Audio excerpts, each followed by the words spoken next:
네, 우리 하나님 말씀 보겠습니다. 하나님 말씀 구약성경 역대상 4장 9절로 10절의 말씀입니다. 역대상 4장 9절로 10절 말씀 구약성경 614면에 있습니다. 우리 같이 함께 봉독하겠습니다. 함께 봉독합니다. 시작. 야베스는 귀중한 자라 그의 어머니가 이름하여 이르되 야베스라 하였으니 이는 내가 수그러이 낳았다 함이었더라. 야베스가 이스라엘 하나님께 아뢰어 이르되 주께서 내게 복을 주시려거든 나의 지역을 넓히시고 주의 손으로 나를 도우사 나로 환난을 벗어나 내게 근심이 없게 하옵소서 하였더니 하나님이 그가 구하는 것을 허락하였더라. 아멘. 할렐루야. 우리 앞뒤 자분들에게 인사하겠습니다. 모든 것이 다 하나님의 은혜입니다. 인사하겠습니다. 네, 하나님이 여기까지 도우셨습니다. 인사하겠습니다. 네, 2021년 또 2022년을 준비하는 이 시점에 우리가 성구 영신 예배를 드릴 수 있는 것이 다 하나님의 은혜입니다. 특히 올해는 참 많은 사건과 일들이 있었습니다.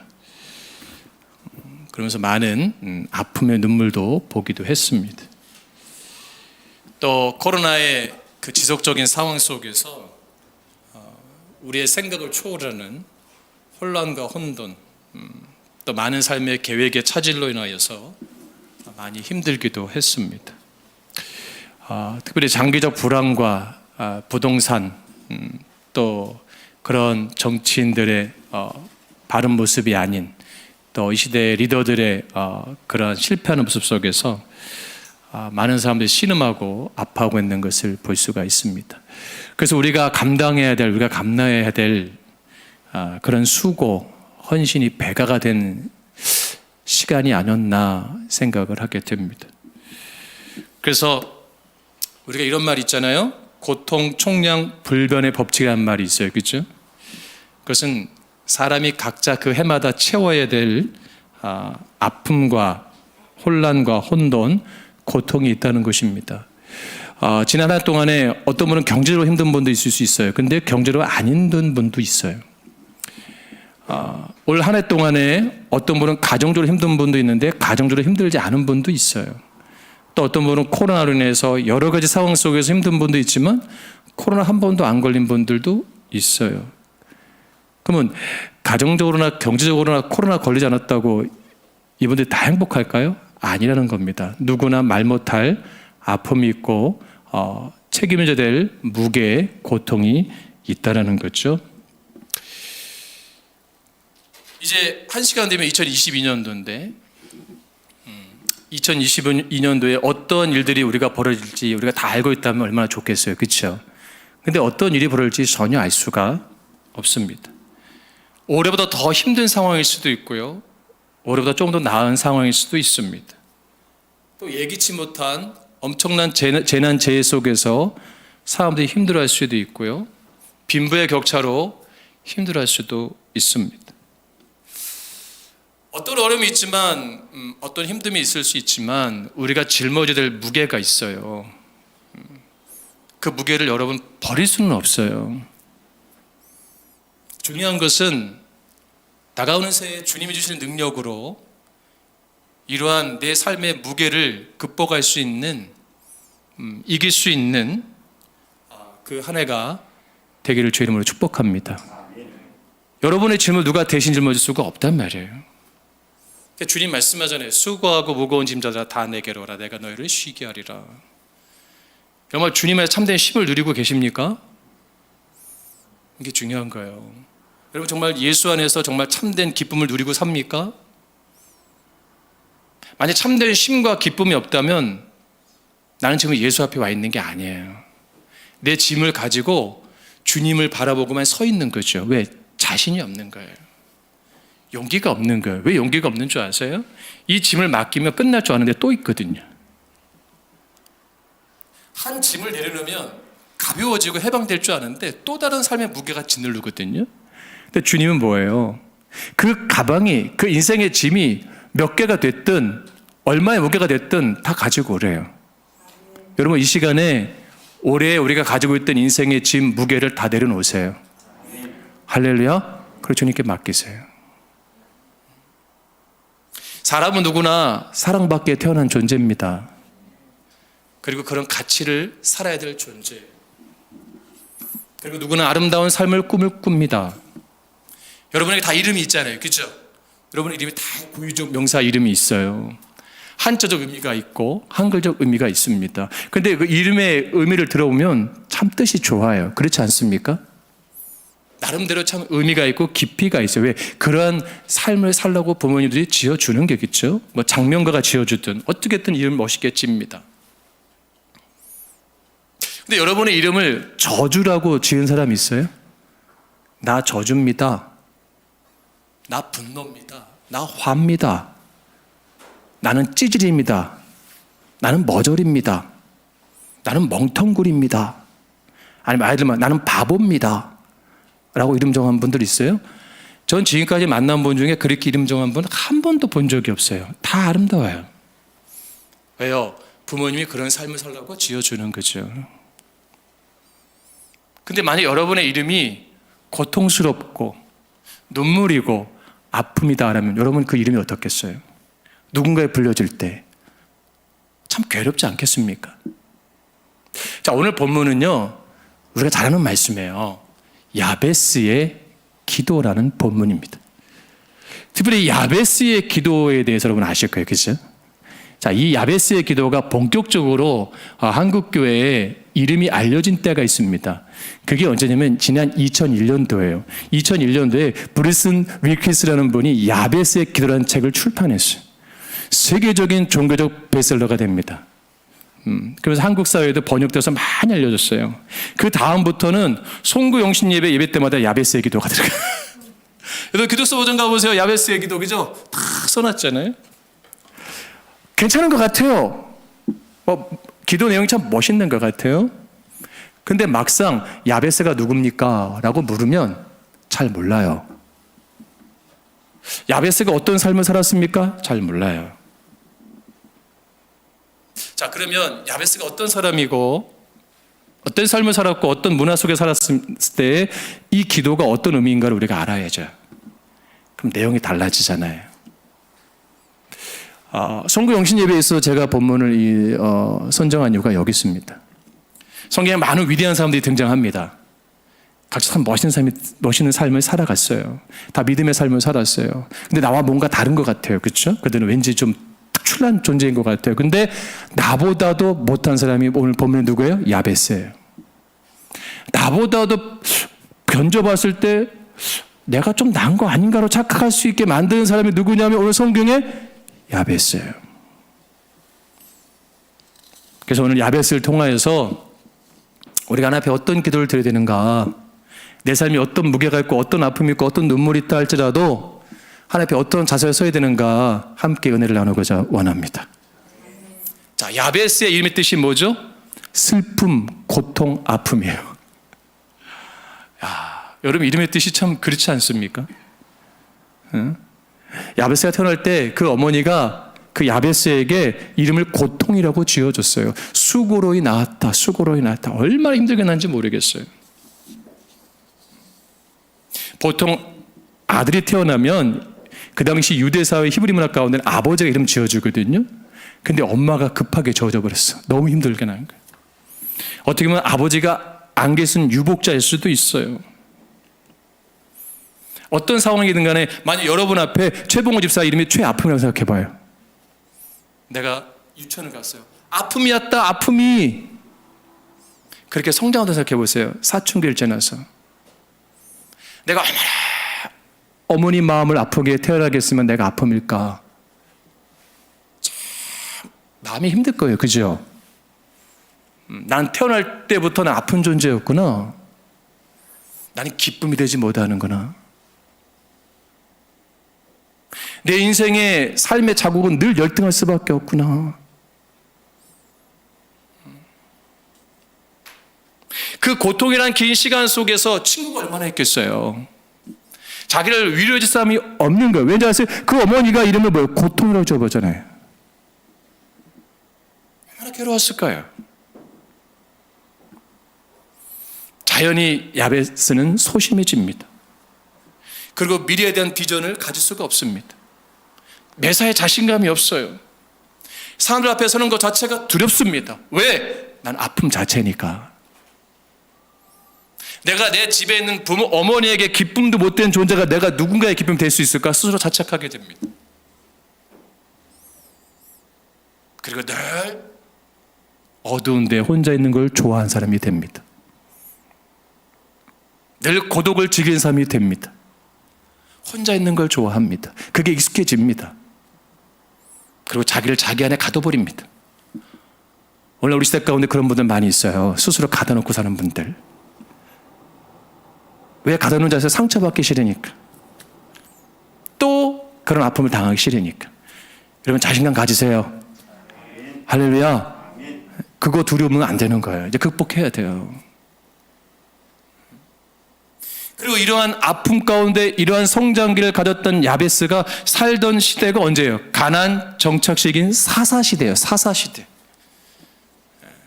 13절에 보면, 본문 13절 말씀 보면 온니엘이라는 사람이 나옵니다. 온니엘은 뭐예요? 이스라엘의 첫 번째 사사입니다. 사사라는 말은 선지자는 아니고 재판관이라는 의미를 가진 지도자, 리더를 말하는 거예요. 별다른 특별한 하나님의 기름 부음 받은 선지자도 없고 사사들이 다스리던 시대, 사사기 때는 이스라엘 역사 중에서 가장 혼란스러웠던 시대라고 표현합니다. 쉽게 말하면 이스라엘의 암흑기.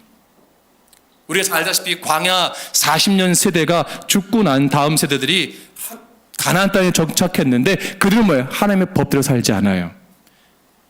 자기들의 옳은 소견대로 삽니다. 가나안의 풍족한 생활에 취해버리고 인근 부족들의 우상을 섬기게 됩니다. 오늘 말하면 종교다원주의 삶을 사는 거예요. 사사기의 마지막을 보면은 그 시대를 한마디로 딱 성경은 평가하는데 뭐라고 말하냐면 그때에 이스라엘의 왕이 없으므로 사람이 각기 자기의 소견에 옳은 대로 행하였더라. 하나님께서 왕을 세우시는 거예요. 각자의 옳은 소견을 사니까 얼마나 무법합니까? 무질서합니까? 무법지대였어요. 하나님 그러한 생 가운데 무질서하고 무법하고 그러한 상황 속에서 하나님이 오는 거 하나님의 백성에 따라야 법도가 있어 없어요? 있지요. 법도와 규례가 있잖아요. 근데 그것을 가르치지 않습니다. 강요하지도 않습니다. 마음껏 살라고 합니다. 원래 우리 시대가 너무 닮아 있어요. 우리 자녀들한테 그냥 마음껏 살라고 합니다. 자유하게 살라고 합니다. 너 할아버지같이 고리타분하게 예수 믿지 마라. 엄마같이 바보같이 생각하지 말고 넌 자유롭게 신앙생활이라. 어떤 시대예요? 사사시대입니다. 오늘날 20대는 20대대로, 30대는 30대대로, 40대는 40대대로, 50대는 50대, 60대는 60대, 70대 각자 세대대로 자기들의 뜻대로 삽니다.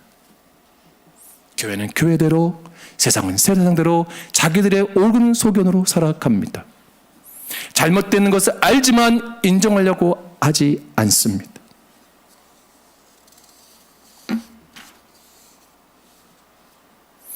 그런 결과 어떻게 됩니까? 사사시대는 가나안 부족들에게 끊임없이 공격을 당하고 약탈을 당하던 시대가 되고 만 거죠. 그 외세의 침입부터 약탈당하고 부르짖으면 하나님께서 사사라는 인물을 세워주셔서 그때마다 그 순간에 마치 약방 처방하듯이 그것을 민족을 구원해 주셨어요. 구원해 주셨으면 그렇게 가면 안 되는데요. 잠깐 한숨 돌리면 또 범죄하고 그때마다 부르짖고 그때마다 부를 때마다 사람 보내서 구원하시고 그때 이 사사시대가 몇 년간 지속됩니까? 300년 지속됩니다. 지지분합니다. 지지분하고 발전도 없고 백성들의 삶이 비정상에 기괴하기까지 합니다.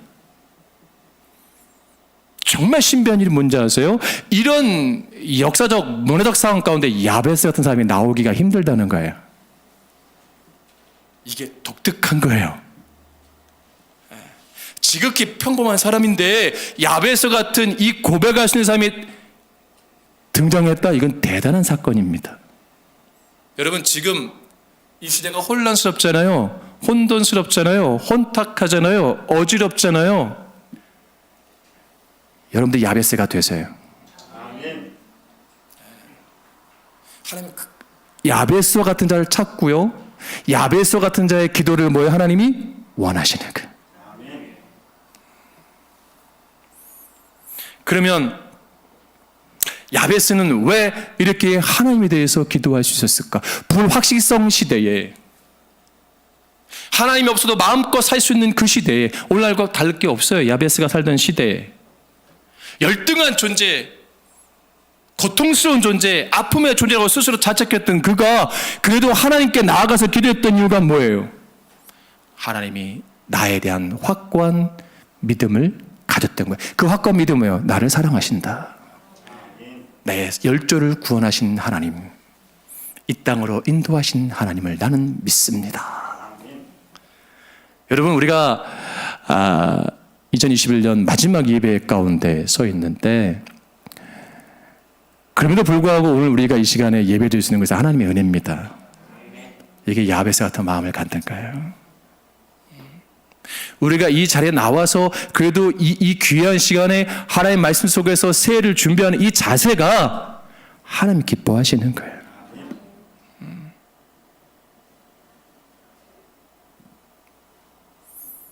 그러면 이 시간에 이 자리를 사모하지 않는 분의 특징이 뭔지 아세요? 생활에 불편함이 없는 분들이에요. 절박함이 없는 분들이에요. 그냥 자기의 주어진 환경 속에서 만족하며 살아가는 분들이에요. 전 여러분들이 삶이 가난하다고 말하는 게 아니에요. 절박하다고 말하는 게 아닙니다. 우린 주님을 향한 뭐예요? 뜨거운 마음이 있잖아요. 뜨거운 심령이 있잖아요. 저희 서연이가 저한테 그렇습니다. 저한테 그러더라고요. 자기는 아빠를 닮아서 쇼딸이라고. 아빠 닮아서 몸매가 틀렸다고.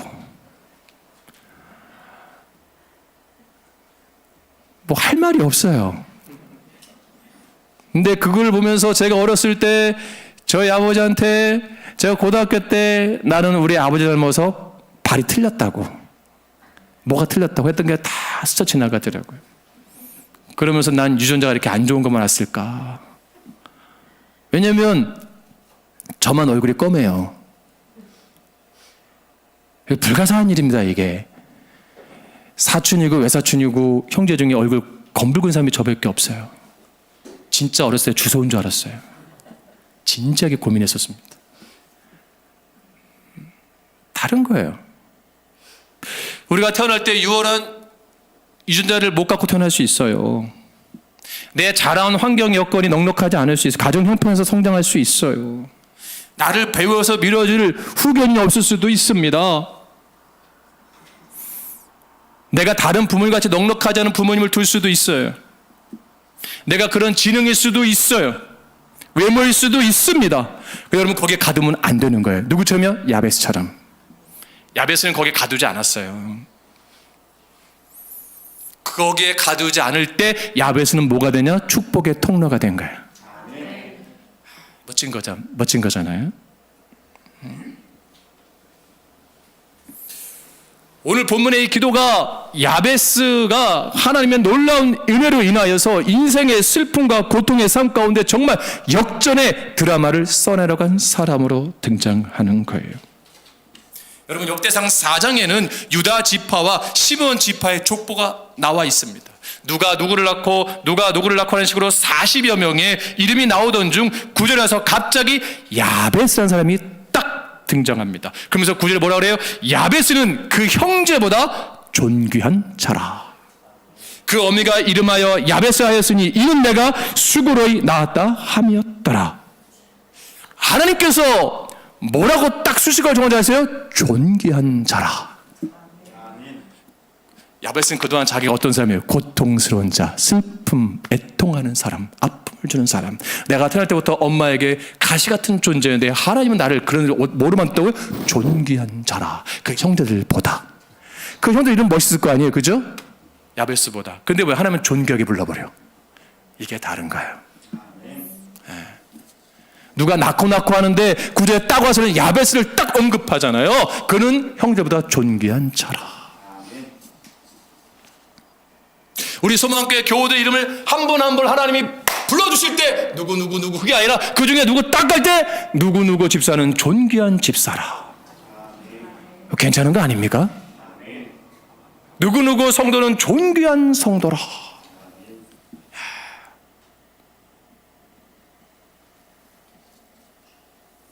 그럼 그가 왜 존귀하게 됐어요? 그는 환경을 탓하지 않은 거예요. 불우한 삶, 불우한 성장 배경, 불우한 성격, 모든 것들을 뭐예요? 극복했고, 그 극복함에서 가장 중요한 게 뭘까? 야베스가 어떻게 존귀하게 됐을까? 하나님 앞에 그런 칭함을 받을 수 있었을까? 그는 기도하는 사람이었어요.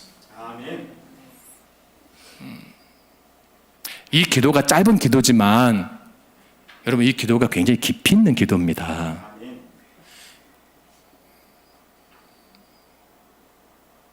그가 하나님에서 어떠한 기도의 자세와 어떠한 순종의 기도를 드리는 것을 본문은 다 함축하고 있어요.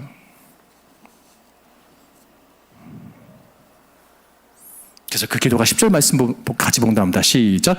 야베스가 이스라엘 하나님께 아뢰어 이르되 주께서 내게 복을 주시거든 나의 지역을 넓히시고 주의 손으로 나를 도우사 나로 환난을 벗어난 내게 근심이 없게 하옵소서 하였더니 하나님이 그가 구하는 것을 허락하셨더라. 아멘. 여러분, 이게요 낭만적인 기도가 아니에요. 음율적인 기도가 아닙니다. 야벳은 하늘 향해서 부르짖는 거예요.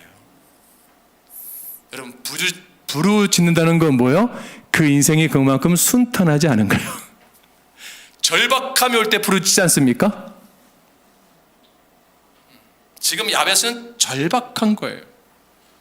그 절박함이 뭐냐면 주의 손으로 나를 도와달라는 기도예요.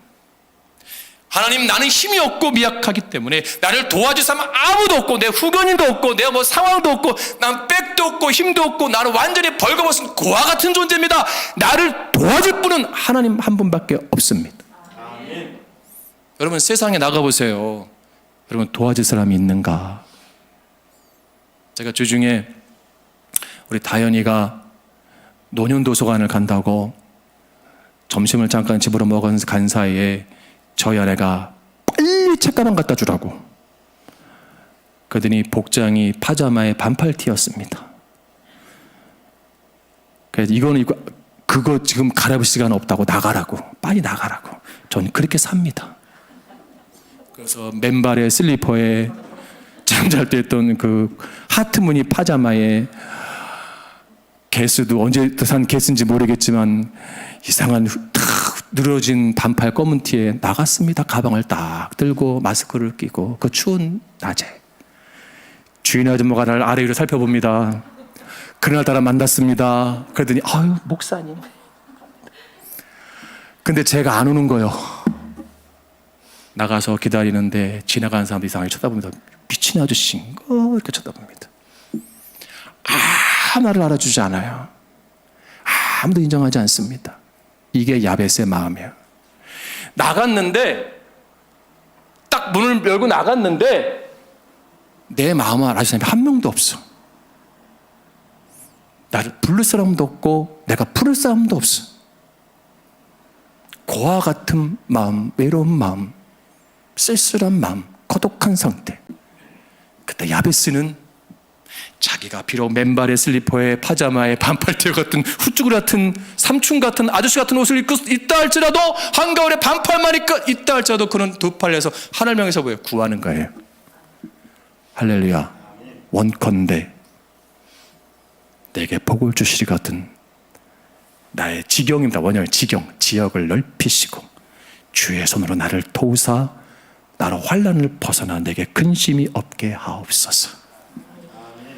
여러분, 내년에 환난 많이 생긴다니까요. 근심이 오히려 더 많아질 수 있어요. 안 그랬을 것 같습니까? 여러분, 너무 올해 성공에서 너무 희망적 설교를 들으려고 하지 마세요. 이 세대는 가면 갈수록 악해져요. 예상하지 못한 일이 계속 벌어져요. 예상하지 못한 자녀가 속을 새기고요. 사업이 잘못될 수도 있고요. 건강에 문제가 생길 수도 있고요. 엄청난 신앙의 위기를 느낄 수도 있고 가정이 붕괴될 수도 있어요. 예상하지 못해요. 여러분, 부부싸움 할 때 예상하고 싸웁니까? 여보, 나 내일 2시간 뒤에 당신이랑 싸울까? 그렇게 싸우는 사람 본 적이 없어요. 즉흥적이고 감정적이고 순간적이고, 그죠? 그러다 그걸 자제 못하면 실수하잖아요. 언제 내일이 벌어질지 몰라요. 여러분 교통사고 예견하고 내는 분들 있어요? 아니요. 나는 잘하려고 하지만 음주운전자가 와서 받을 수도 있어요. 내가 예상한 일이 아니에요. 더 어려움이 내 앞에 있을 수 있어요. 더 순탄하지 않은 인생을 경험할 수 있어요. 굴곡진 것을 경험할 수 있어요. 그럴 때 우리가 어떻게 해야 돼요? 야베스처럼 기도하세요. 할렐루야. 부끄러우세요? 부끄러운 게 아니에요. 사람한테는 부끄러운 거예요. 제가 만약에 어려움이 있으면 오이쌤 찾아가서 집사님 제가 근심이 있고 혼란이 있고 벗어나게 해주세요. 도와주세요. 그럼 오지쌤이 그러죠. 오지쌤 이럴 때 되게 냉정해주세요. 냉정해주세요. 목사님이 결단하세요. 저는 기도할 뿐입니다. 목사님이 판단하시고 결정하시면 됩니다. 틀린 말 아니죠. 아 예. 나는 기대를 갖는데 사람 도울 인생이 없는 것 같아요. 마지막으로 부모님 앞에 갑니다. 부모님도 그러죠. 아직 네 또 막내가 장가를 안 가서 시집을 안 가서 아직은 널 도와줄 형편이 안 된다. 내가 간경화에 걸렸어요. 간이식을 받아야 돼요. 선뜻 간을 내준 사람이 없어요. 신장을 내준 사람이 없어요. 그 많은 친구들이 다 전화 받기 어려워합니다. 내 사업이 잘 될 때는 연락이 많이 오잖아요. 그죠? 내가 세상에 잘 나갈 때는 막 사람들 많잖아요. 제가 재미난 얘기 하나 드릴까요? 제가 10월 달에 예상하지 못한 전화를 몇 통화 받았었어요. 10년 전에 있는 알던 분이 전화가 오더라고요. 목사님 평안하시죠? 권사님 웬일이십니까? 아니 그냥 생각나서 전화드렸어요. 한 달 뒤에 전화가 없어요. 사람이 뭔가 잘 되어지고 뭔가가 인기 있을 때는 막 연락이 오고 사람들이 모이는데 사람이 그런 것 같아요. 내가 조금 안 좋아지고 내가 좀 불리해지고 내가 역하면 사람들이 회피하더라고요. 세상 이치가 그렇잖아요. 그럴 때 우리가 어떻게 해야 돼요? 하나 앞에 기도하세요. 여러분 이게 가장 기본입니다. 기본. 군대에 가서도요. 제가 늘 말씀드리지만 사주는 뭐예요? 기본기 훈련을 받아야 돼요. 아무리 세상에서 박사를 받고 왔든 뛰어난 엔지니어든 가문의 엄청난 가문이든 혈통이 좋든 다 필요 없어요. 하나 둘 셋 우로 컷 좌로 컷 제자리에서 하나 둘 왼발 그걸 모르나요? 다 알아요. 근데 뭐 해야 돼요. 지금도 생각나요. 조교가 따라해. 나는 닭대가리 너희들은 지금부터 닭대가리 알았어? 예 알겠습니다. 만약에 세상에서 내가 지금 최고입사한테 최고입사는 닭대가리야? 그럼 교회 안 나올 거예요. 지금 내가 지금 목사님 나이가도 이제 내가 40이 넘고 내가 한결이 한송이 애 아버지인데 애들 앞에서 닭대가리가 뭐예요 이게? 안 되는 거예요.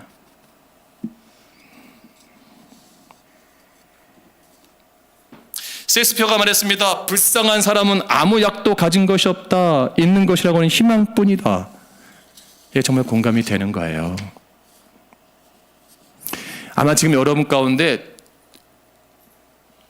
죽고 싶은 만큼 힘든 분 우리 가운데 있어요.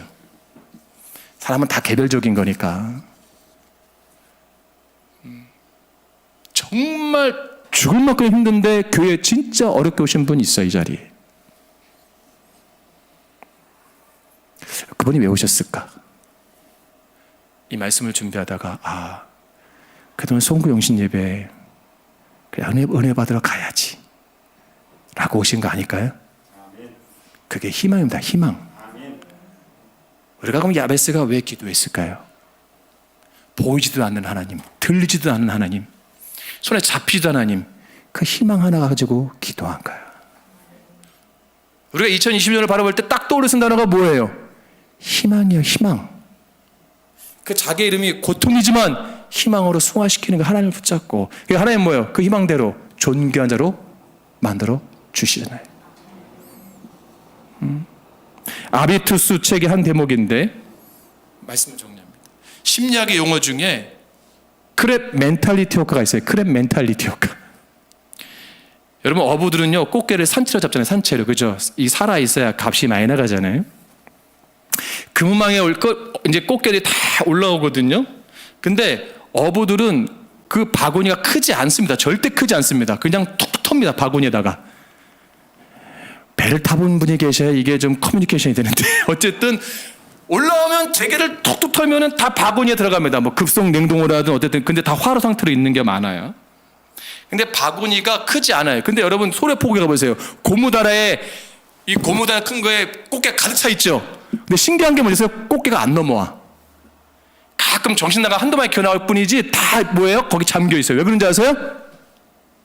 궁금하면 500원. 이게 멘탈리티 효과인데요. 크랩 서로 나가는 꼴을 못 보고 찌개로 물어요.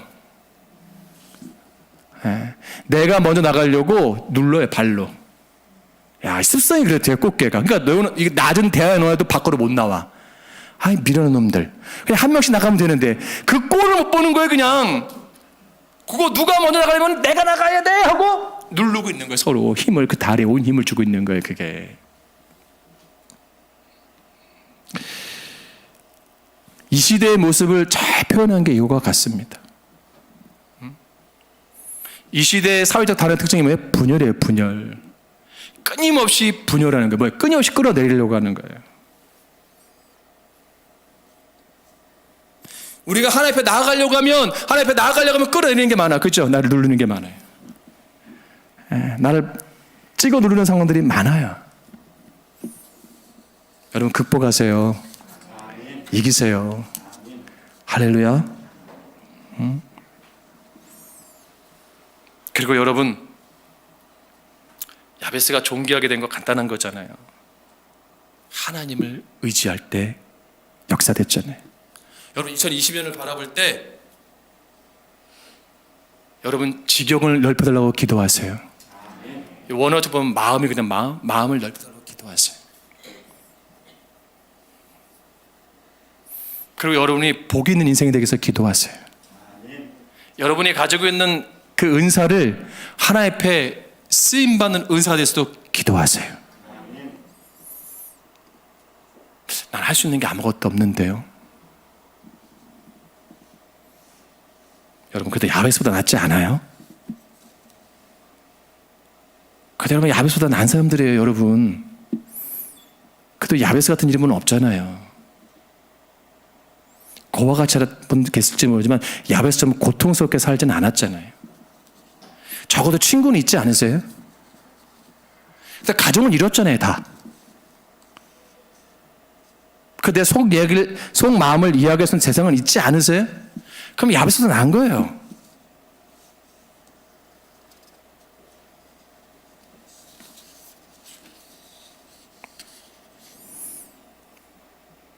여러분 야베스처럼 우리가 왜 기도해야 되는가? 기도하지 않아도요 우리가 좋은 일들을 만날 수 있어요. 기도하지 않아도요 로또 1등 될 수 있고요 내 아이 서울대 갈 수 있습니다. 내 남편 사업 잘 될 수 있습니다. 내 딸 멋진 사위 만날 수도 있고요 내 아들 멋진 여자친구 만날 수도 있습니다. 기도하지 않아도. 그렇기 때문에 기도해야 되는 거예요. 기도하지 않으면 사람이 교만해져요. 자기 잘난 맛에 살아요. 겸손하지 않습니다. 기도하지 않으면 세상과 똑같이 저절로 뭔가 운이 좋아서 뭐 내 힘으로 된 줄 알고 착각하며 살아요. 아무리 모든 것들이 좋은 것들이 얻는다고 할지라도 하나님이 살아계셔서 내 기도의 응답으로 받아들이고 나를 구원하는 것을 받아들이지 않으면 다 지푸라기가 같은 거예요.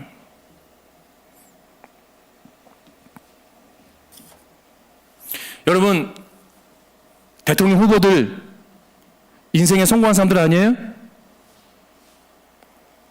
도지사에다가 검찰총장에다가 그 정도면 성공한 거 아니에요? 세상적으로? 근데 그들을 성공했다 말한 분들 계세요? 없잖아요, 여러분. 잘 보셔야 돼요. 야, 우리 아들 도지사가 됐으면 좋겠다. 검찰총 됐으면 대통령 후보 됐으면 좋겠다. 영부인 됐으면 좋겠다. 여러분 인정합니까? 세상에서 얻어지는 건 그와 같은 거예요. 하나님 앞에 기도함으로 얻어질 때 겸손해지고 온유해지고 순종해지는 거죠. 야베스는 그래서 존귀하게 된 겁니다. 2022년에 어떤 어려움이 있어도 여러분 승리하세요. 여러분, 제 인형 중에 오뚜기를 줬거든요. 오뚜기. 제가 예전에 한번 오뚜기 설교를 했는데 어떤 청년이 추석 때 오뚜기 카레만 한 박스 사왔더라고. 설교를 졸다가 들은 거야. 아, 목사님 오뚜기 카레 좋아하는구나. 그게 아니라 오뚜기 인형을 예화드렸는데 얘는 오뚜기만 생각나고 목사님이 오뚜기 식품을 좋아하나 보다. 전 청년 생각하면 별일 다 있어요. 넘어져도 일어납니다. 넘어져도 일어나고.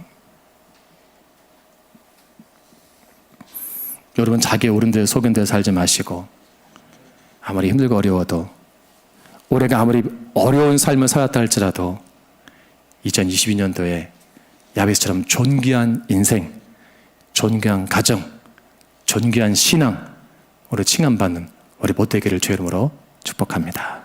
기도하겠습니다. 하나님,